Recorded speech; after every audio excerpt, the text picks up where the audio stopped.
Right now on Currents News, COVID relief fundraiser. The tablet newspaper kicks off a major effort to help students and schools hit hard by the pandemic. Plus, teachers nationwide are now eligible for COVID-19 vaccines, but getting kids in classrooms is still a work in progress. Syria, 10 years later, a look back at the decade-long civil war that has destroyed the nation and its impact on children. And a huge milestone for Christianity in the Philippines is celebrated at the Vatican.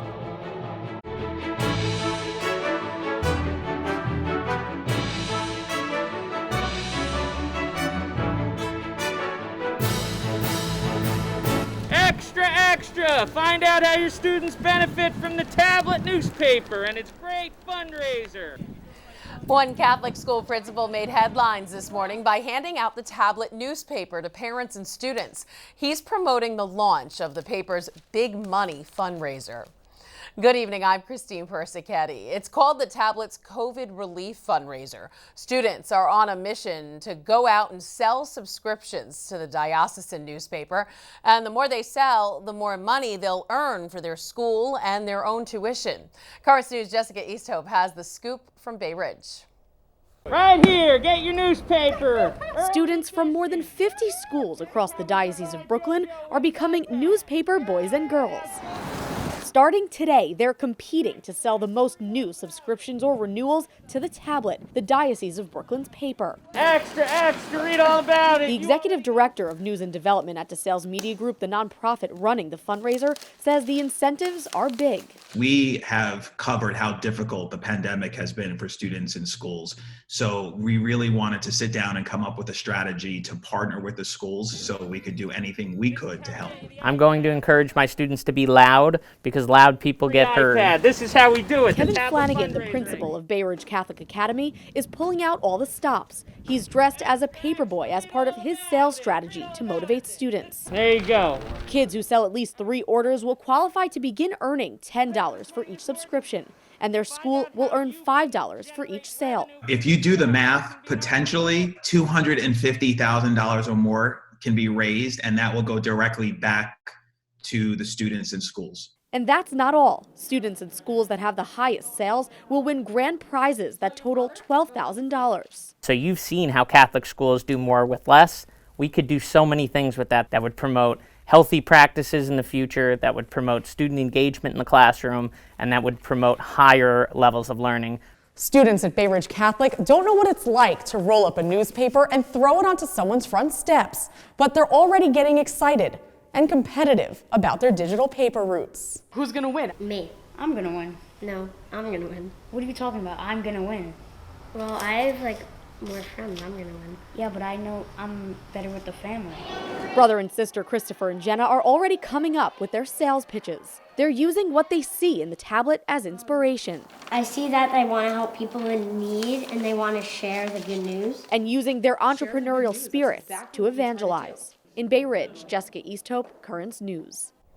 If you don't know a student enrolled, no problem. You can still participate. Just go to thetablet.org/COVID relief fundraiser. There, you'll be able to select your parish school and subscribe or extend your subscription. The fundraiser runs through April 16th. Educators in all 50 states are now eligible to receive COVID-19 vaccinations, with more than 14,000 public school districts nationwide. Secretary of Education Miguel Cardona says safely reopening schools to full operations is his top priority. In the Diocese of Brooklyn, Catholic schools have been open since September, and New York City high schools will reopen next Monday. While it's unclear when other classrooms around the country will fully reopen, the president of the National Education Association, Becky Pringle, says teachers and staff want to return to in-person learning. All of them want nothing more than to be in person with their students. That's how they were trained to teach and work with them, and they miss them. They want to be back in person. An educational summit is scheduled for the end of this month. It'll bring together experts and leaders from school districts to talk about the challenges for reopening classrooms. While children are less likely to get the coronavirus or have a severe case, they are suffering from other effects of the pandemic, and school psychologists are worried.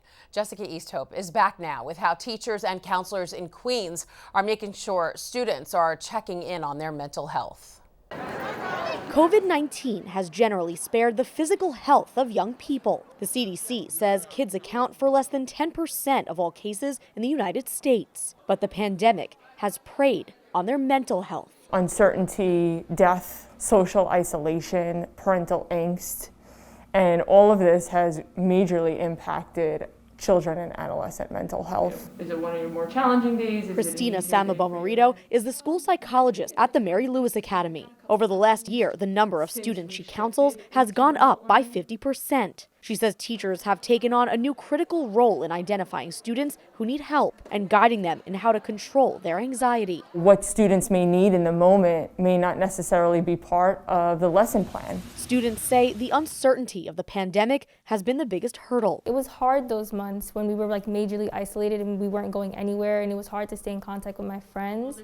Lately, Gabriella Maldonado has been putting mental health first. Taking deep breaths. Sometimes I'll just get up, take a break from whatever I may be doing, and I'll go and splash some water on my face. It kind of reawakens me and brings me back to the task at hand. But what happens when depression and anxiety are so intense? Tips and tricks don't cut it. According to the American Journal of Pediatrics, suicidal ideations in people ages 11 to 21 went up during months when COVID-related stress was at a high. Teenage years, as we know, are stressful in and of themselves. To add this has been so detrimental to so many kids. Chris Doherty, the school social worker at Archbishop Malloy High School, sees nearly 40 students a week. But it's been tough to talk to them about important mental health issues like suicide. Tracking them down has become harder. Forgetting about the appointment, so I've had to remind them to set notifications and reminders. Simple things like laughing can relieve stress and anxiety. But students say it's most important to ask for help. When I just feel scared or anxious or any sort of paranoia, just knowing that I have God and I can have faith and hope in Him, it really just keeps me grounded. Though physical distance is necessary, experts say now is the time for kids to stay socially connected. In Jamaica Estates, Jessica Easthope, Currents News. And tomorrow on Currents News, we'll speak with Dr. Kate Walsh-Souchere about the pandemic and its effects 1 year since New York City closed its schools. She says loneliness, uncertainty, anxiety, and depression are all on the rise for young people. We'll talk with her about how parents can recognize symptoms in their children. New York City held a memorial marking 1 year since the first COVID-19 death.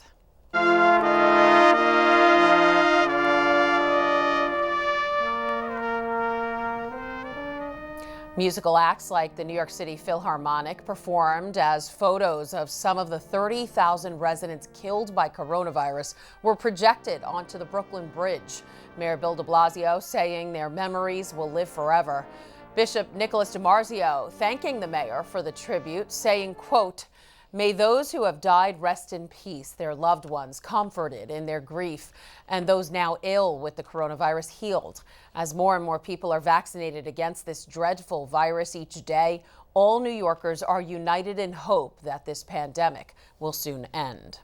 Monday marks a full decade since the start of the civil war in Syria. The Vatican's reunion of aid agencies for the Oriental churches is on the ground in the country, helping the people in the name of Pope Francis ever since the conflict broke out.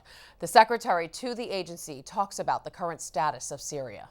Syria today is a wounded and bleeding nation, and we are trying at Ovako our best to heal the wounds by providing the help this nation needs, the people need. The humanitarian arm assists suffering populations by rebuilding churches, homes, schools, and healthcare facilities. They also provide basic human needs such as food and shelter. It all started with peaceful uprisings in Syria, but 10 years later, the country and its people have been brutally torn apart. A decade ago, Syrians took to the streets to demand better lives. The democracy protests spiraled into a civil war involving multiple regional and international players, leaving an entire generation of Syrian children knowing nothing but violence. Now, 10 years later, hundreds of thousands of people have died. Millions more have been internally displaced or have fled the country. The situation described as a living nightmare. Young Syrians scarred by the brutality of it all. According to UNICEF, more than 5 million children have been born in Syria since the violence began in 2011, 90% of them needing humanitarian assistance. The agency also reporting a huge rise in levels of anxiety, distress, and sleep disorders. The United Nations estimates about half of Syria's children have not lived a day without war, and 60% of the entire population is at risk of hunger.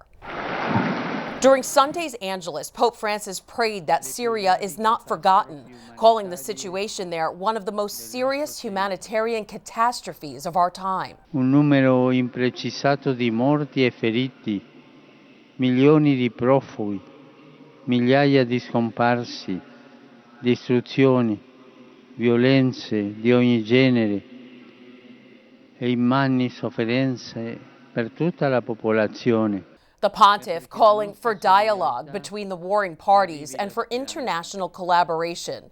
But for young Syrians, a decade of violence coupled with an ongoing pandemic has had a devastating impact for an entire generation.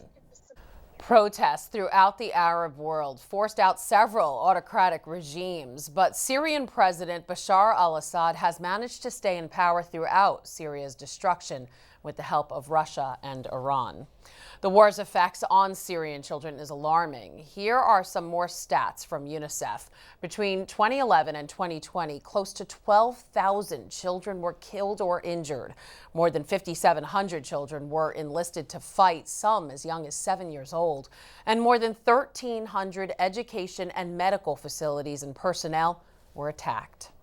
A new statement out now, straight from the Vatican. The Church cannot bless same-sex civil unions. The reiteration was published by the Vatican's Congregation for the Doctrine of the Faith and signed and approved by Pope Francis. In explaining the Church's position, the office released this statement saying, "Blessings belong to the category of the sacramentals. Since blessings on persons are in relationship with the sacraments, the blessing of homosexual unions cannot be considered licit. This is because they would constitute a certain imitation of the nuptial blessing invoked on the man and woman united in the sacrament of matrimony, while in fact there are absolutely no grounds for considering homosexual unions to be in any way similar or even remotely analogous to God's plan for marriage and family."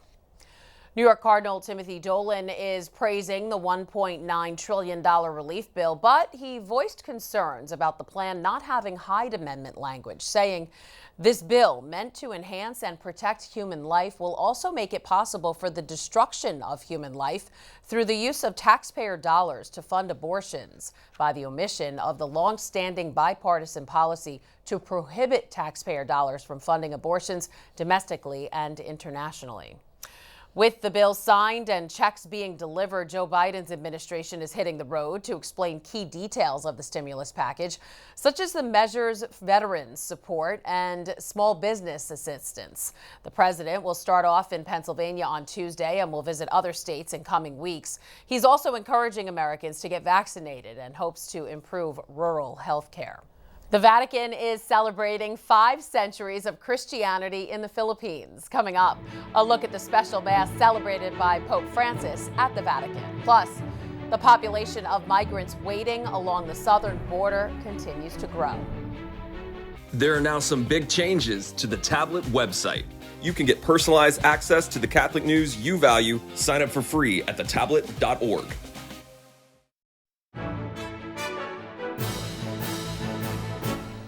A celebration at the Vatican commemorated 500 years of Christianity in the Philippines.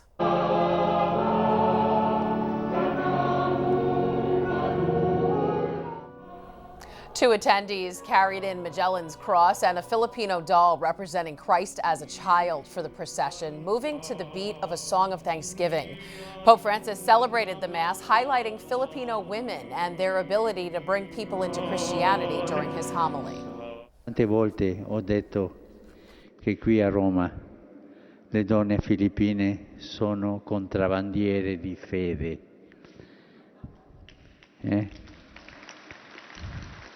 Perché dove vanno a lavorare, lavorano ma seminano la fede.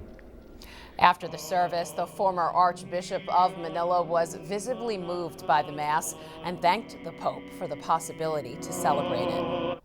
A crisis continues to brew at the U.S.-Mexico border as the number of migrants there reaches record-breaking totals.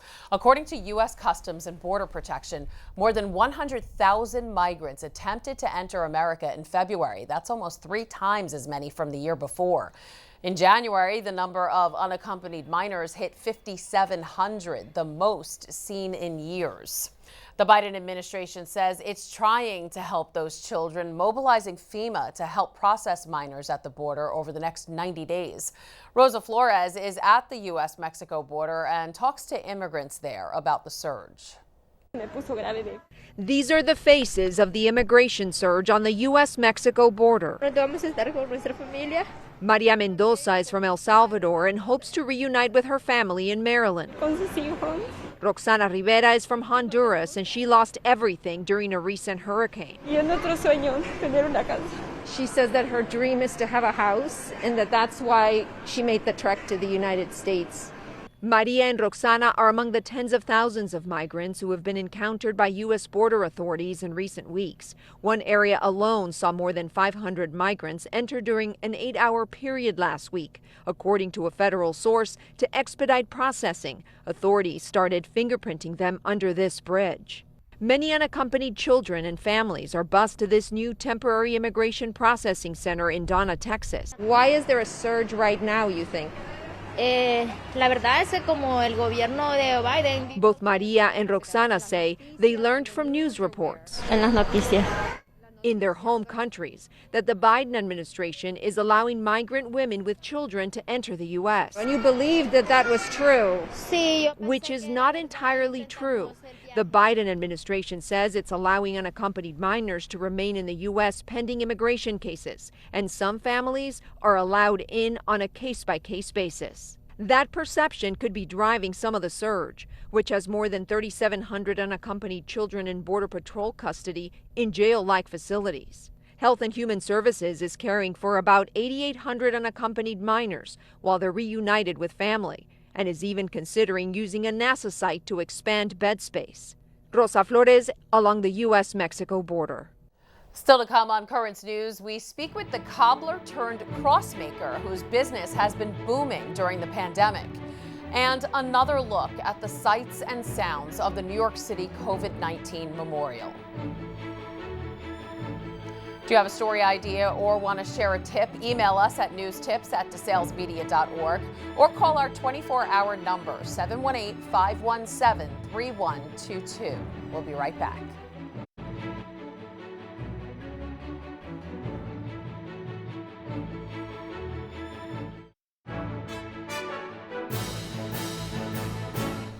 One small business owner in Mount Prospect, Illinois, put his faith in God when the pandemic hit, transforming his shoemaking business into a cross-making business.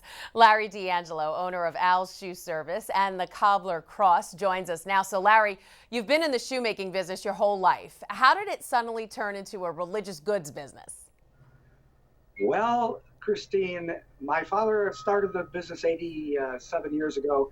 I've been doing it for 47 years of my life, and I never in my life thought that taking a soul like this and transforming it into a soul experience would ever be something that I'd be selling. I used to make these crosses 20 years ago and give them away as gifts to people. And my daughters, Angela and Alexandria, thought when the pandemic struck in April that perhaps we could try to sell these, and she put it on a Facebook page. I didn't think anything was going to happen. And the next thing I know, this is what happens. I was on the news in Chicago and newspapers, and they loved the story because of it's very heartwarming to hear such a thing happening. But absolutely. I have. Thank you. You really turned your business around. What do you do that makes these crosses so special? Well, I hand make them, out of leather, which is something unique, out of soling leather. So we take a sole of a shoe like this and transform it through the process of cutting them out of the sole into a actual cross like this, which I've designed. I call it the cobbler cross. I stamp the middle with this stamp, leather stamp with my hammer 3 times, Father, Son, the Holy Spirit, and I create what I call the mark of the Holy Spirit in the center of it. And I love it. It's amazing how that happens. I love it. I'm just amazed. That's how miracles happen, and God is with us all the time. Absolutely. Now, you said your phone started to blow up with so many people wanting to buy a cross from you. Do you think that says something about faith during this pandemic, and has your faith strengthened since starting it? Yes, actually, I think it's an indication that everyone is in need of a reassurance that God is with us through every type of situation that we have to face in life. And the strength of the faith is proof that I am still in business, thanks to these crosses. My daughters, Angela and Alexandra, as I said, have really brought this to the public and made them aware that everyone wants something to remind them that God is in charge here, that this is our faith. And this is just a token for people to focus on and take it from there. Really beautiful. Now, I hear it's a very unique shopping experience for your customers. Do you really serenade the people who enter your shop? Well, I certainly do. As a matter of fact, I have my flute with me right now, and I'll play a couple notes. I do. I make it a unique experience. So here's something for you.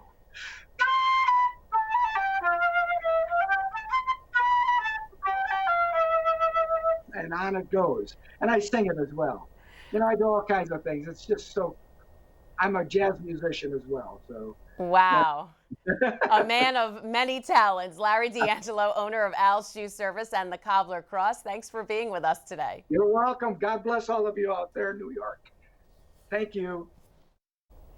And if you would like to buy one of Larry's crosses, head on over to thecobblercross.com. And that is Currents News. I'm Christine Persichetti. Thank you for joining us, because we are putting your faith in the news. We leave you with the words of New York's Cardinal Timothy Dolan as he and the rest of us prayed for those we lost and for those who have fought during this pandemic for God's greatest gift, the gift of life. Hope to see you again next time. Yes, this has indeed been a year of sickness, discouragement, darkness, and death, yes. But we acclaim you this evening as the Lord of health, hope, light, and life.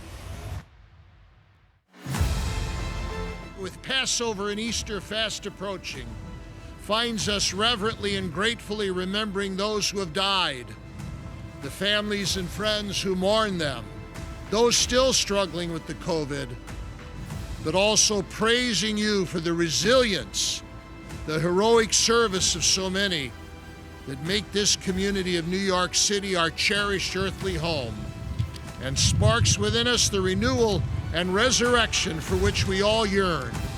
You are God forever and ever. Amen.